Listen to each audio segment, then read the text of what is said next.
Hello friends, मैं Lakshman sir एक बार पुनः आप सभी का अपने दिव्यांग एसबीएल एकेडमी यूट्यूब चैनल पर हृदय के समस्त सुंदर व समरस भावनाओं के साथ बहुत बहुत स्वागत करता हूं।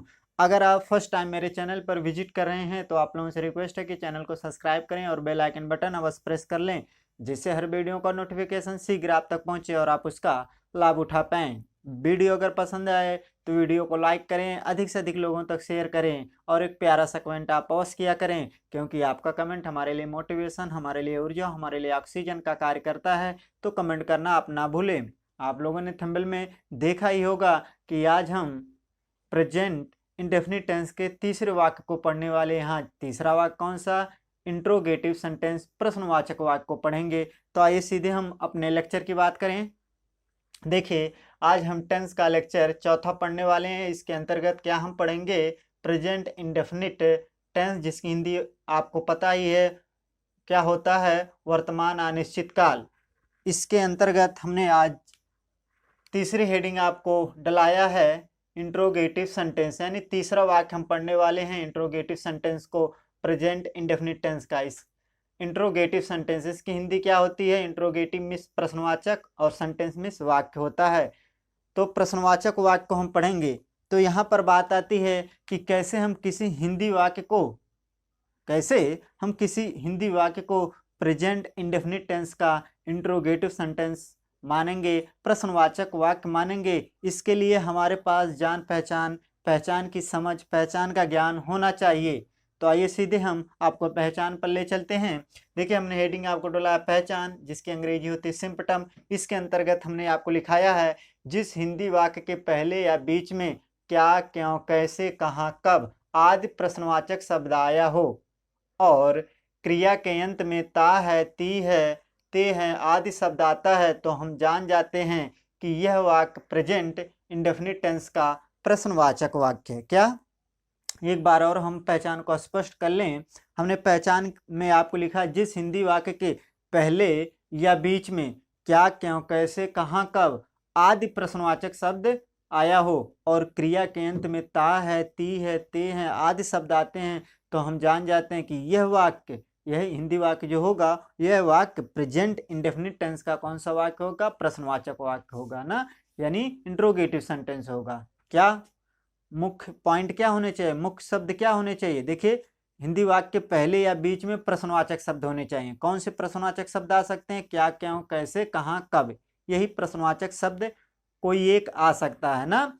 और क्रिया के अंत में ता है, ती है, ते है आदि शब्द होना चाहिए। अगर हमें यह सब मिला तो हम जान लेंगे कि वास्तव में जो हिंदी वाक्य दिया गया है, यह हिंदी वाक्य प्रेजेंट इंडेफिनिट टेंस का कौन सा वाक्य है? प्रश्नवाचक वाक्य है, इंट्रोगेटिव सेंटेंस है ना। तो आशा करते हैं पहचान को आप समझ पाए होंगे, सीख पाए होंगे। आइए अब हम आगे चलते हैं। देखिए, नेक्स्ट हेडिंग हमने आपको डाला मुखबिंद। मुखबिंद के अंतर्गत हमने पहला पॉइंट लिखाया है यदि हिंदी वाक्य का कर्ता एक वचन कर्ता कौन? ही, सी, इट, दिस, दैट और नेम मीन्स नाम हो तो डज सहायक क्रिया का प्रयोग करते हैं। जी हाँ, जब हम ट्रांसलेट करेंगे, अनुवाद बनाएंगे, तो मुखबिंद से हम हेल्पिंग वर्ब का प्रयोग करेंगे, सहायक क्रिया का प्रयोग करेंगे। तो मुखबिंद का पहला पॉइंट हमें यही बताता है कि यदि हिंदी वाक्य का कर्ता एक वचन का सब्जेक्ट, यानी कौन सा? ही, सी, इट, दिस, दैट, नाम में से कोई, इनमें से कोई एक हमें मिलेगा, तो इनके साथ हमें किस हेल्पिंग वर्ब का प्रयोग करना, किस सहायक क्रिया का प्रयोग करना है? डज सहायक क्रिया का प्रयोग करना ना। ही, सी, इट, दिस, दैट और नेम नेम मीन्स नाम होता है, इनमें से कोई हमें सब्जेक्ट मिलेगा, तो उसके साथ किस हेल्पिंग वर्ब का प्रयोग करना है? डज हेल्पिंग वर्ब का प्रयोग करना, डज सहायक क्रिया का प्रयोग करना है। आइए आगे चलें। देखिए, दूसरा पॉइंट कहता है यदि हिंदी वाक्य का कर्ता बहुवचन कौन करता? I, you, we, they, these, those हो तो डू सहायक क्रिया का प्रयोग करते। जी हाँ, जब हम ट्रांसलेट करेंगे तो हमें वहां अगर बहुवचन का कर्ता मिल गया, तो बहुवचन कर्ता के साथ किस सहायक क्रिया का प्रयोग करना है? डू सहायक क्रिया का प्रयोग करना, डू हेल्पिंग वर्ब का प्रयोग करना है। कौन से कर्ता बहुवचन? I, you, we, they, these, those में से कोई एक कर्ता हमें मिलेगा, तो हम डू सहायक क्रिया का प्रयोग करेंगे। यही ना मुखबिंद का पहला पॉइंट यही कहता है, यदि हिंदी वाक्य का कर्ता बहुवचन, बहुवचन कर्ता कौन, I you we they these those हो, तो इनके साथ डू सहायक क्रिया का प्रयोग करेंगे। देखिए डू सहायक क्रिया का प्रयोग करेंगे। ठीक, आइए अब आगे चलें। देखिए नेक्स्ट हेडिंग हमने डाला नियम में। देखिए हम किसी भी टेंस का प्रश्नवाचक वाक्य पढ़ें या प्रश्नवाचक धन नकारात्मक वाक्य पढ़ेंगे, उनमें हम दो नियम पढ़ेंगे, नियम ए और नियम बी करके। नियम ए देखिए वहां पर लागू होगा जहां पर प्रश्नवाचक शब्द वाक्य के पहले आएगा, और नियम बी वहां पर लागू करेंगे ट्रांसलेट करने के लिए, अनुवाद बनाने के लिए, जहां प्रश्नवाचक शब्द वाक्य के बीच में आएगा। तो आइए नियम ए को देखते हैं। नियम ए का पहला पॉइंट क्या कहता है, यदि हिंदी वाक्य में प्रश्नवाचक शब्द वाक्य के पहले आया हो तो, यदि हिंदी वाक्य में प्रश्नवाचक शब्द वाक्य के पहले आया हो तो सबसे पहले कर्ता के अनुसार सहायक क्रिया को लिखते हैं। देखिए बता रहा कि यदि हिंदी वाक्य में प्रश्नवाचक शब्द वाक्य के पहले आया हो तो सबसे पहले कर्ता के अनुसार, कर्ता मतलब कर्ता एक वचन की कर्ता बहुवचन, उसी के अनुसार सहायक क्रिया का प्रयोग करेंगे, हेल्पिंग वर्ब का प्रयोग करेंगे। कर्ता अगर हमें एक वचन का मिलेगा तो डज सहायक क्रिया का प्रयोग, कर्ता अगर हमें बहुवचन का मिलेगा तो डू सहायक क्रिया का प्रयोग सबसे पहले हमें करना। कब करना, जब प्रश्नवाचक शब्द वाक्य के पहले होगा। प्रश्नवाचक शब्द कौन कौन हो सकता है, क्या, क्यों, कैसे, कहाँ, कब ना, यह प्रश्नवाचक शब्द हैं। देखिए दूसरा पॉइंट क्या कहता है, कर्ता को लिखते हैं। तब दूसरा पॉइंट कहता है कर्ता को लिखते हैं। तीसरा कहता है मुख्य क्रिया का प्रथम रूप लिखते हैं। तीसरा पॉइंट ये कहता है मुख्य क्रिया का प्रथम रूप लिखते हैं। चौथा कहता है कर्म को लिखते हैं। पांचवा कहता है अन्य को लिखते हैं ना। बात समझ में आई होगी। आशा करते हैं आप नियम को भी समझ पाए होंगे और मुखबिंद और पहचान को सीख पाए होंगे। आप इनका अब स्क्रीनशॉट ले लें।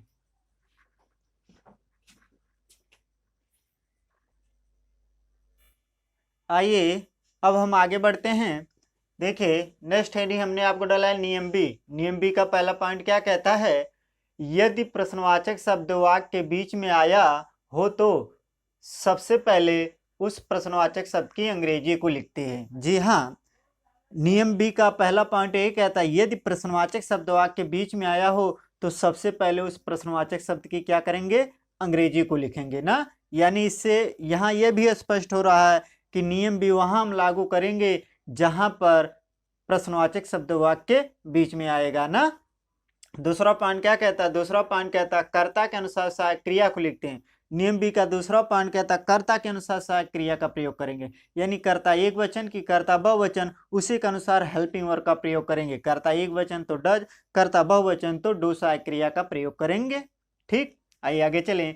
तीसरा कहता है, तीसरा पॉइंट कहता है कर्ता को लिखते हैं। तीसरा पॉइंट क्या कहता है, कर्ता को लिखते हैं। चौथा पॉइंट कहता है मुख्य क्रिया का यम वी फर्स्ट का मतलब इसका क्या हुआ, मेन वर्ब। ठीक, यानी मुख्य क्रिया का प्रथम रूप लिखते हैं। पांचवा कहता है कर्म को लिखते हैं। छठा कहता है अन्य को लिखते हैं। क्या, नियम बी ना। तो नियम बी आप स्पष्ट कर पाए होंगे, समझ पाए होंगे। आइए आगे चले। देखिए यहाँ पर हमने स्ट्रक्चर मतलब ये जो क्या होता है नियम, नियम जो होते हैं नियम को हम शार्ट में कर देते हैं ना। स्ट्रक्चर फार्मूला जब बनाते हैं तो नियम को हम शार्ट में कर देते हैं। देखिए स्ट्रक्चर बोलिए या फार्मूला, देखिए WH का मतलब क्या होता है, प्रश्नवाचक शब्द। जितने भी प्रश्नवाचक शब्द होते हैं वह WH से ही शुरू होते। क्यों, चाहे हेन आप हेन शब्द को लें, इसमें भी WHEN से ही शुरू होता है। हेयर ले लें या वाई ले लें या वाट ले लें या हेन या व्हिच, मतलब कोई भी प्रश्नवाचक शब्द आप लेंगे वह प्रश्नवाचक शब्द क्या WH से ही शुरू होते हैं ना। तो इसीलिए WH या करके डू या डज को आप लिखेंगे, प्लस सब्जेक्ट को आप लिखेंगे, इसके बाद मेन वर्ब का फर्स्ट रूप लिखेंगे, इसके बाद कर्म को लिखेंगे, इसके बाद अदर। यानी सब्जेक्ट मिस करता, यम वी का मतलब मेन वर्ब का फर्स्ट रूप यानी मुख्य क्रिया का प्रथम रूप लिखेंगे। ऑब्जेक्ट मिस मतलब कर्म होता है, अदर माने अन्य ना। तो देखिए यहाँ पर WH का मतलब यदि प्रश्नवाचक शब्द वाक्य के बीच में आएगा तो हम क्या लिख देंगे, किसे लिख देंगे, प्रश्नवाचक शब्द की अंग्रेजी लिख देंगे ना। WH का मतलब उस प्रश्नवाचक शब्द की अंग्रेजी की लिखेंगे और साथ साथ कर्ता के अनुसार क्या करेंगे, कर्ता के अनुसार कर्ता एक वचन की बहुवचन, उसी के अनुसार डज या डू का प्रयोग कर देंगे। इसके बाद सब्जेक्ट को लिखेंगे, मुख्य क्रिया का प्रथम रूप, कर्म को लिखेंगे या अदर को, यदि प्रश्नवाचक शब्द वाक्य पहले आ जाएगा तो क्या करेंगे, WH को हम नहीं लिखेंगे। WH को नहीं लिखेंगे, किसे लिखेंगे, कर्ता के अनुसार सहायक क्रिया को लिख देंगे, सब्जेक्ट को लिख देंगे, मुख्य क्रिया को लिख देंगे, कर्म को लिख देंगे, अदर को लिख देंगे ना। तो आइए अभी हम एग्जाम्पल के माध्यम से, उदाहरण के माध्यम से हम जब ट्रांसलेट सीखेंगे, अनुवाद करना सीखेंगे, तो हर नियम स्पष्ट हो जाएगा, चाहे नियम ए हो, चाहे नियम बी हो, चाहे आपका फार्मूला हो, चाहे स्ट्रक्चर हो ना, उसके माध्यम से, उदाहरण के माध्यम से हर बात, हर पॉइंट स्पष्ट होगी। तो आइए सीधे हम एग्जाम्पल पर चलते हैं। देखिए हमने आपको एग्जाम्पल यानी उदाहरण दिया है। पहला उदाहरण क्या है, क्या वह तुम्हारा सहायता करता है। ये देखिए एक हिंदी वाक्य है। इस हिंदी वाक्य को कैसे हम मान लेंगे, कैसे हम जान लेंगे, जो हिंदी वाक्य दिया गया हिंदी वाक्य प्रेजेंट इंडेफिनिट टेंस का वास्तव में प्रश्नवाचक वाक्य है ना, इंट्रोगेटिव सेंटेंस। तो आइए सीधे हम आपको पहचान पर ले चलते हैं। देखिए पहचान में हमने आपको लिखाया है, जिस हिंदी वाक्य के पहले या बीच में क्या, क्यों, कैसे, कहाँ, कब आदि प्रश्नवाचक शब्द आया हो और क्रिया के अंत में ता है, ती है, ते हैं आदि शब्द आते हैं, तो हम जान जाते हैं कि यह वाक्य प्रेजेंट इंडेफिनिट टेंस का कौन सा वाक्य, प्रश्नवाचक वाक्य है, इंट्रोगेटिव सेंटेंस है। आइए देखते हैं। देखिए इस हिंदी वाक्य के पहले क्या प्रश्नवाचक शब्द क्या लगा है ना, और क्रिया आप ढूंढेंगे, मुख्य क्रिया। देखिए सहायता करना, हेल्प करना, सहायता करना एक क्रिया है, एक मुख्य क्रिया है। इसके अंत में ता है शब्द लगा, और सबसे बड़ी पहचान प्रश्नवाचक चिन्ह भी लगा है। देखिए अगर किसी वाक्य के अंत में प्रश्नवाचक चिन्ह नहीं लगा है तो आप समझ लो वह वाक्य प्रश्नवाचक वाक्य नहीं कहलाएगा। प्रश्नवाचक चिन्ह भी होना बहुत जरूरी है पहचान के अनुसार। यानी सीधे हम किसी वाक्य को अगर पहचान करना है कि वह वाक्य प्रश्नवाचक है या नहीं, तो सीधे हम अंत में प्रश्नवाचक चिन्ह को देखकर भी पता कर सकते हैं ना। तो यानी देखिए प्रश्नवाचक शब्द क्या भी मिल गया वाक्य के पहले, सहायता करना के साथ ता है और प्रश्नवाचक चिन्ह भी है वाक्य के अंत में। तो इससे हमें विदित हुआ कि वास्तव में जो हिंदी वाक्य दिया गया, यह हिंदी वाक्य प्रेजेंट इंडेफिनिट टेंस का इंट्रोगेटिव सेंटेंस है, प्रश्नवाचक वाक्य है। अब बात आती है ट्रांसलेट करने की। तो आइए हम ट्रांसलेट करेंगे। ट्रांसलेट करने के लिए नियम पर जाएंगे, लेकिन हम देखेंगे यहाँ नियम ए लागू होगा कि नियम बी।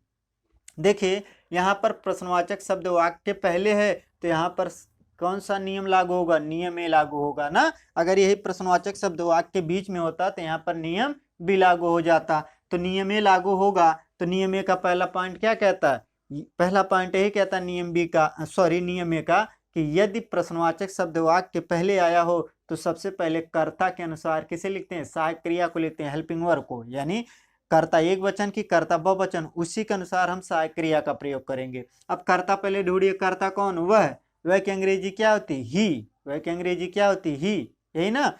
तो बताइए ही एक वचन कर्ता की बहुवचन, एक वचन करता। मुख्य बिंदु के पहले पॉइंट में आप जाकर देख लीजिए, हमने आपको लिखाया यदि हिंदी वाक्य का कर्ता एक वचन करता, हमने कोष्टक में आपको लिखाया ही, सी, इट, दिस, दैट और नाम, ये एक वचन के कर्ता होते हैं ना।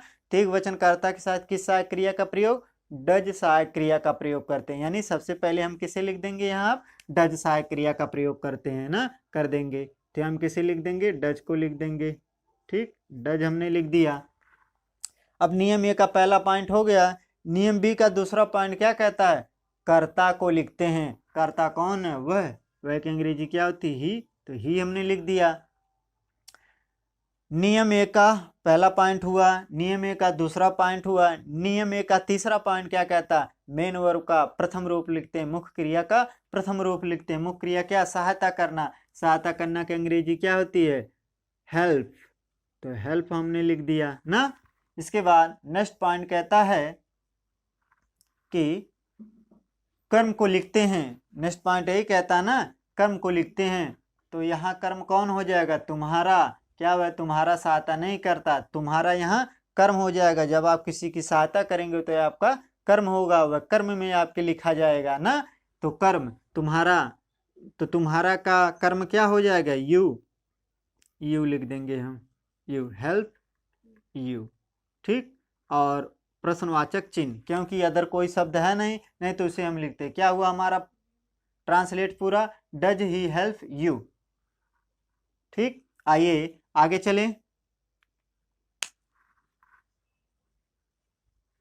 नेक्स्ट एग्जाम्पल दिया है, क्या श्याम अपने घर जाता है, क्या श्याम अपने घर जाता है। यह देखिए एक प्रश्नवाचक वाक्य है या नहीं है, इसको हम पहचान के अनुसार समझेंगे कि वास्तव में यह प्रश्नवाचक है या नहीं है।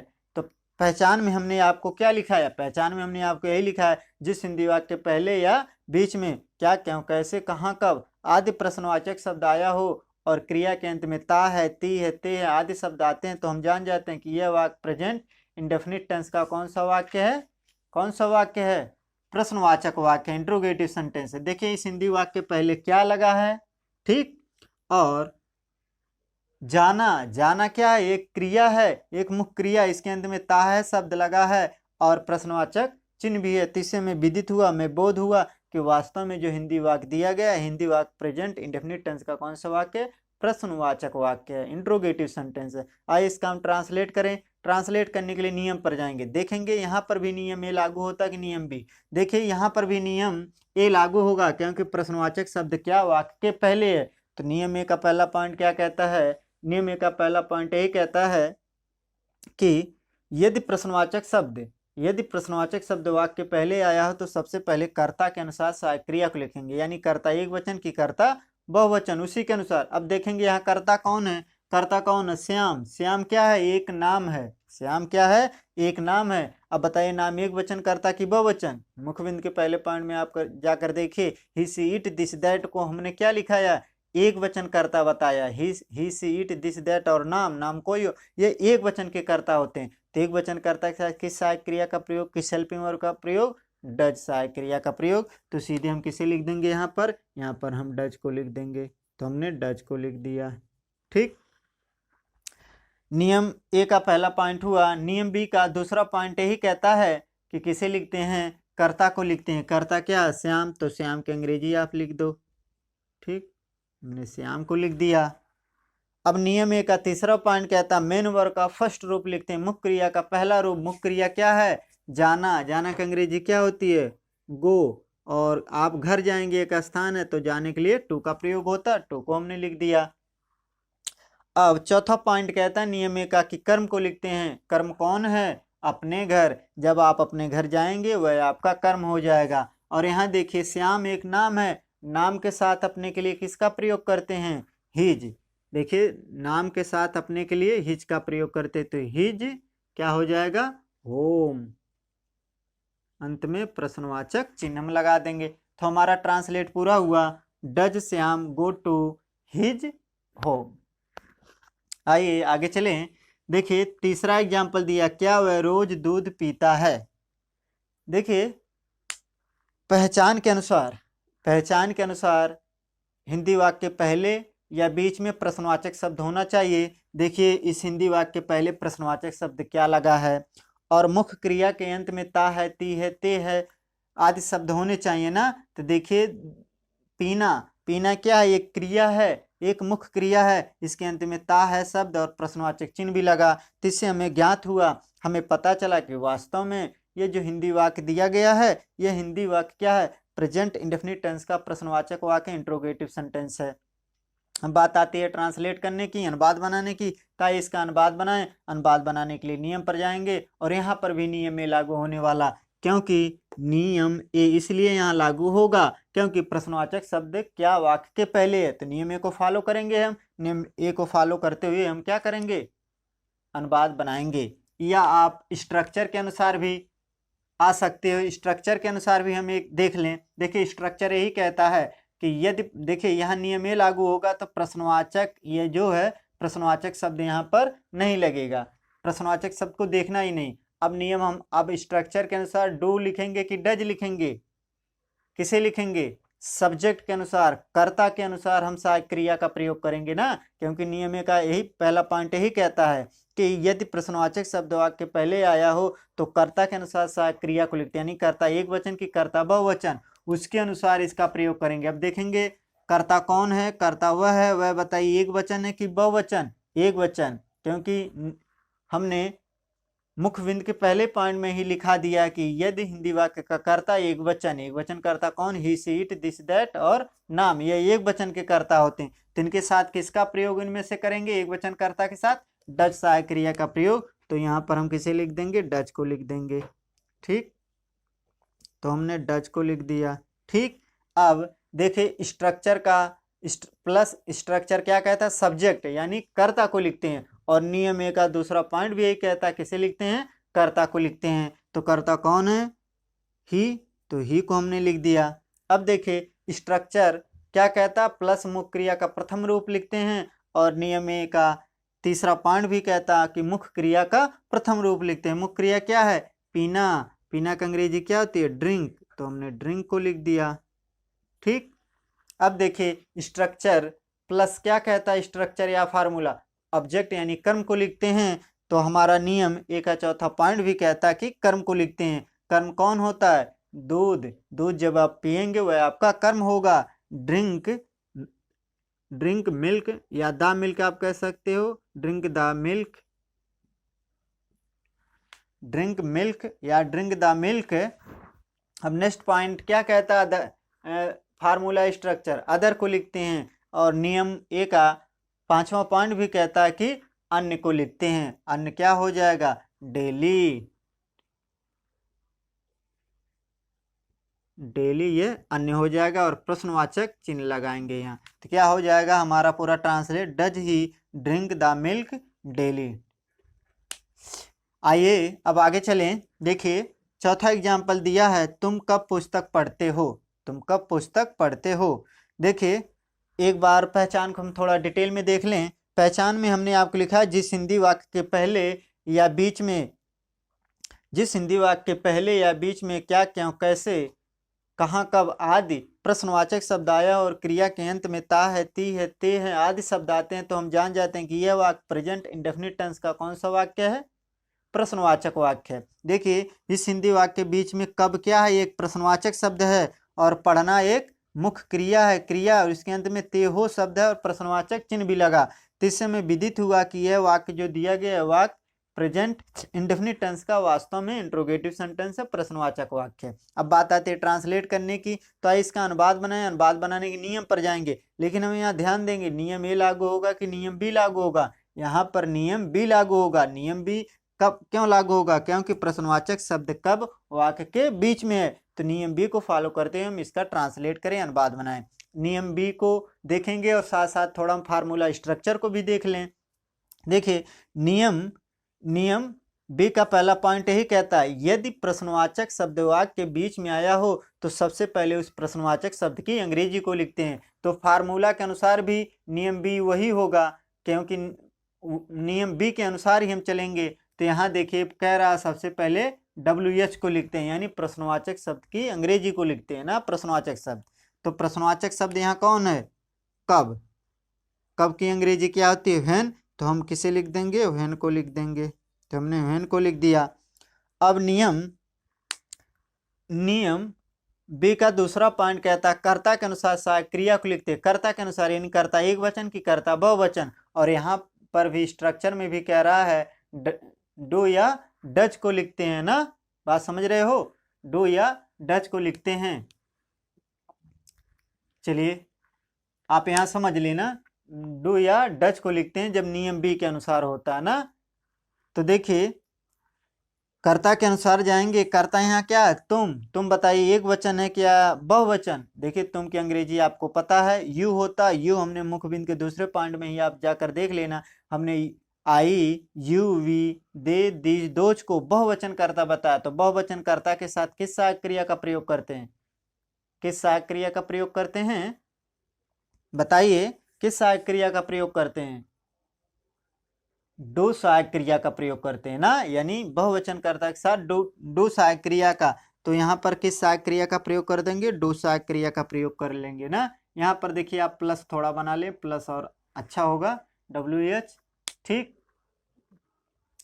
अब देखिए आगे चलेंगे, तीसरा पॉइंट क्या कहता है नियम बी का, यही कहता है कि कर्ता को लिखते हैं, और यहाँ पर भी स्ट्रक्चर में भी कह रहा कर्ता को लिखते हैं। तो कर्ता क्या हो जाएगा, तुम की अंग्रेजी क्या होती है, यू, तुमने यू को लिख दिया। अब तीसरा पॉइंट हो गया। चौथा पॉइंट क्या कहता है, देखिए इसमें कह रहा मेन वर्ब के फर्स्ट रूप को लिखते हैं स्ट्रक्चर फार्मूला में, और नियम बी का भी चौथा पॉइंट ये कहता है कि मुख्य क्रिया का प्रथम रूप लिखते हैं, और हमने देखिए यहाँ लिखाया भी है, क्यों, मेन वर्ब का प्रथम रूप लिखते हैं। तो मेन वर्ब कौन है? पढ़ना। पढ़ना का अंग्रेजी क्या हो जाती है? रीड। तो हमने रीड को लिख दिया। ठीक। अब नेक्स्ट पॉइंट कहता है कर्म को लिखते हैं। कर्म क्या होगा? जब आप पुस्तक को पढ़ेंगे, जब आप किताब को पढ़ेंगे, read book, read the book कर लेंगे, कोई स्पेशल शायद बुक हो। रीड द बुक प्रश्नवाचक चिन्ह क्या हुआ? When do you read the book. आशा करते हैं आप इन्हें भी समझ पाए होंगे। आइए हम आगे चले। देखिए पांचवा एग्जाम्पल दिया हुआ है, कब सोता है। वह कब सोता है। देखिए यह भी ये प्रश्नवाचक है या नहीं है, यही एक प्रश्नवाचक वाक्य है या नहीं। सीधे हम पहचान पर चलते हैं। पहचान हमारा यही कहता है कि यदि हिंदी वाक्य पहले या बीच में क्या, क्यों, कैसे, कहाँ, कब आदि प्रश्नवाचक शब्द आया हो और क्रिया के अंत में ता है, ती है, ते है, तो हम जान जाते हैं कि यह वाक्य प्रेजेंट इंडेफिनिट टेंस का प्रश्नवाचक वाक्य है।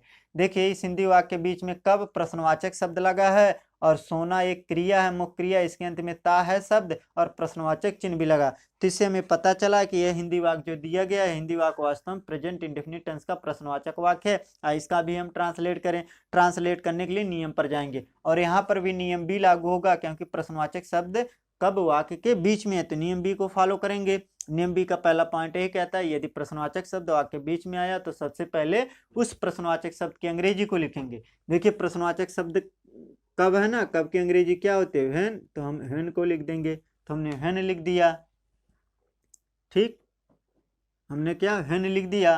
अब दूसरा पॉइंट कहता है नियम बी का कि कर्ता के अनुसार सहायक क्रिया को लिखते हैं। कर्ता के अनुसार यानी कर्ता एक वचन की कर्ता बहुवचन। अब यहाँ कर्ता कौन? वह की अंग्रेजी क्या होती? ही। अब बताइए ही एक वचन कर्ता की बहुवचन? एक वचन कर्ता। मुख्य बिंदु के पहले पॉइंट में हमने लिखाया ही, सी, इट, दिस, दैट और नाम एक वचन कर्ता। तो एक वचन कर्ता के साथ किस सहायक क्रिया का प्रयोग? डज सहायक क्रिया का प्रयोग। तो डज को लिख देंगे हम। तो हमने डज को लिख दिया। तीसरा पॉइंट कहता है नियम बी का कि कर्ता को लिखते हैं। कर्ता कौन? वह की अंग्रेजी क्या होती? ही। तो ही को हमने लिख दिया। अब चौथा पॉइंट कहता है नियम बी का कि मुख्य क्रिया का कौन सा रूप लिखते हैं? प्रथम रूप। मुख्य क्रिया कौन है? सोना ना। सोना की अंग्रेजी क्या होती? स्लीप। तो आप स्लीप को लिख दें। स्लीप को हमने लिख दिया। Yes, yes, L double E P, sleep लिख दिया। नेक्स्ट पॉइंट कहता है कि कर्म को लिखते हैं। कर्म क्या हो जाएगा? वही आपका सोना। मुख्य क्रिया और सोना सभी में कर्म हो गया। आप कहीं ना कहीं सोएंगे, वह आपका कर्म प्रश्नवाचक चिन्ह क्या हुआ? When does he sleep. ये हमारा पूरा ट्रांसलेट हुआ। आइए आगे चलते हैं। देखिए नेक्स्ट एग्जाम्पल दिया, वे सुबह क्या खाते हैं। वे सुबह क्या खाते हैं। देखिए पहचान के अनुसार क्या, हिंदी वाक्य पहले या बीच में प्रश्नवाचक शब्द होना चाहिए। देखिए वाक्य बीच में प्रश्नवाचक शब्द है और मुख्य क्रिया के अंत में ता है, ती है शब्द होना चाहिए। देखिए खाते, खाना क्या मुख्य क्रिया है, इसके अंत में ते हैं शब्द, प्रश्नवाचक चिन्ह भी लगा। तो इससे हमें पता चला कि जो हिंदी वाक्य दिया गया है, यह हिंदी वाक्य वास्तव में क्या है? प्रेजेंट इंडेफिनिट टेंस का इंट्रोगेटिव सेंटेंस है, प्रश्नवाचक वाक्य है। आइए इसका हम ट्रांसलेट करें। ट्रांसलेट करने के लिए हम क्या करेंगे? नियम पर जाएंगे। यहाँ पर कौन सा नियम लागू होगा? नियम भी लागू होगा, क्योंकि प्रश्नवाचक शब्द वाक्य के बीच में है। तो नियम बी का पहला पॉइंट ये कहता है यदि प्रश्नवाचक शब्द वाक्य के बीच में है तो सबसे पहले उस प्रश्नवाचक शब्द की अंग्रेजी को लिखेंगे। प्रश्नवाचक शब्द क्या है ना, तो इसकी अंग्रेजी क्या होती है? वाट। तो हम किसे लिख देंगे? वाट को लिख देंगे। तो हमने वाट को लिख दिया। अब दूसरा पॉइंट नियम बी का क्या कहता है कि कर्ता के अनुसार सहायक क्रिया को लिखते हैं। कर्ता कौन है? वे की अंग्रेजी क्या होती है? दे। तो दे बताइए एक वचन कर्ता की बहुवचन? बहुवचन कर्ता। नियम मुख्य बिंद के दूसरे पॉइंट में ही आप जाकर देख लेना कि I, you, we, they, these, those, ये क्या है? I, you, we, they, these, those, ये बहुवचन के कर्ता हैं। इनके साथ किस सहायक क्रिया का प्रयोग? डू सहायक क्रिया का प्रयोग करते हैं। तो हम किसे लिख देंगे? डू को लिख देंगे। नेक्स्ट पॉइंट कहता है नियम बी का तीसरा पॉइंट कहता है कर्ता को लिखते हैं। कर्ता क्या? वे की अंग्रेजी क्या होती है? दे। तो हम किसे लिख देंगे? यहाँ पर दे को लिख देंगे। ठीक, दे लिख दिया। नेक्स्ट पॉइंट क्या कहता है? चौथा पॉइंट कहता है नियम बी का कि मुख्य क्रिया का प्रथम रूप लिखते हैं। मुख्य क्रिया क्या? खाना, खाते। खाना की अंग्रेजी क्या होती है? ईट। तो ईट हमने लिख दिया। अब नेक्स्ट पॉइंट कहता है कर्म को लिखते हैं। कर्म क्या हो जाएगा? वही हो जाएगा, सुबह में आप कुछ ना कुछ खाएंगे। कुछ ना कुछ वही जो सुबह में आप खाएंगे वह आपका कर्म हो जाएगा। वे सुबह क्या खाते हैं? तो क्या हो जाएगा? सुबह इन द मॉर्निंग हो जाएगा। In the morning, in the morning. ठीक,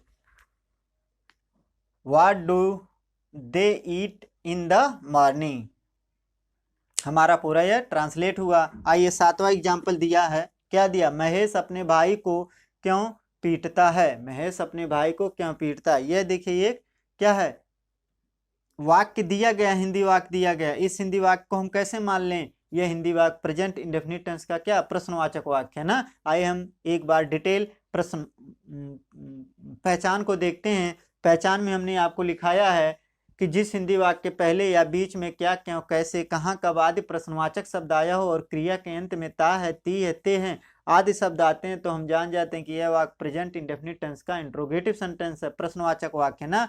देखिए इस हिंदी वाक्य के बीच में प्रश्नवाचक शब्द क्यों भी लगा है, और पीटना, मारना, पीटना एक क्या मुख्य क्रिया है और इसके अंत में ता है शब्द, प्रश्नवाचक चिन्ह भी लगा है।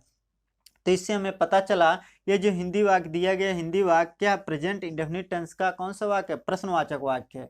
तो पहचान हो गई। आइए इसका ट्रांसलेट करें। ट्रांसलेट करने के नियम पर जाएंगे और यहाँ पर भी नियम बी लागू होगा क्योंकि प्रश्नवाचक शब्द वाक्य के बीच में है। तो नियम बी का पहला पॉइंट ये कहता है कि सबसे पहले प्रश्नवाचक शब्द की अंग्रेजी को लिखते हैं, जो प्रश्नवाचक शब्द वाक्य के बीच में आता है ना। तो चलिए सबसे पहले इसकी अंग्रेजी लिख दें। इसकी अंग्रेजी क्या होती है, क्योंकि अंग्रेजी वाई होती है, वाई हमने लिख दिया। अब नियम बी का पहला पॉइंट हो गया। नियम बी का दूसरा पॉइंट कहता है कर्ता के अनुसार सहायक क्रिया को लिखते। कर्ता कौन, महेश। महेश क्या एक नाम है, नाम बताइए एक वचन कर्ता कि बहुवचन। हमने लिखा है कि नाम कोई भी नाम हो वह एक वचन का कर्ता होता है। तो एक वचन कर्ता के साथ किस सहायक क्रिया का प्रयोग, डज सहायक क्रिया का प्रयोग करते। तो हमने डज को भी लिख दिया। तीसरा पॉइंट नियम बी का कहता है कि कर्ता को लिखते हैं। कर्ता कौन है, महेश। तो महेश की अंग्रेजी लिख देंगे हम, महेश हमने लिख दिया। अब चौथा पॉइंट यही कहता है कि मुख्य क्रिया का कौन सा रूप लिखते हैं, प्रथम रूप। देखिए पीटना, मारना, पीटना की अंग्रेजी क्या होती है, बीट। तो हम किसे लिख देंगे, बीट को लिख देंगे, बीट हमने लिख दिया। अब नेक्स्ट पॉइंट, पांचवा पॉइंट यही कहता है नियम बी का कि कर्म को लिखते हैं। कर्म क्या हो जाएगा, जब अपने भाई को आप पीटेंगे आपका कर्म हो जाएगा। तो देखिए नाम के साथ अपने के लिए किसका प्रयोग करते हैं, हिज का। तो क्या हो जाएगा, हिज ब्रदर,